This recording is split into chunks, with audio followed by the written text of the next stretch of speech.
ramai sangat gangster kat KL sekarang ni. Budak-budak kecil jual nama tak hormat orang tua.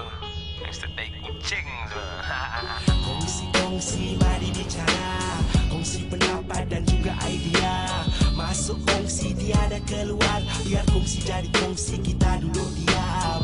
Kongsi-kongsi mari bicara, kongsi pendapat dan juga idea.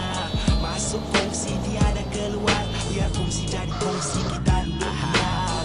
Naik bukit, turun bukit, gua dah lama tengok wayang tak perlu minta tiket. Dan silakan picit telefon panggillah sedozen. Gua pun teringin nak tengok lu punya 10 sen. Alamak, lu kredit pun tak ada terpaksa tembak. Tak guna lu bawa pisau ke peraduan menembak. Tak guna ada bola kalau tak reti sepak. Tak guna ada jalan kalau destinasi tak nampak. Tak guna jadi gangster kalau tiada wang. Gua tetap di jalanan tapi gua usahawan.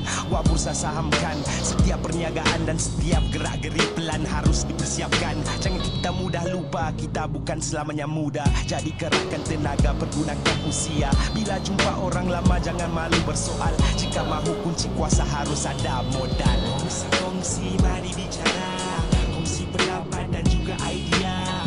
Masuk kongsi tiada keluar, biar kongsi jadi kongsi kita duduk diam. Kongsi-kongsi mari bicara, kongsi pendapat dan juga idea. Masuk kongsi tiada keluar, biar kongsi jadi kongsi kita duduk diam.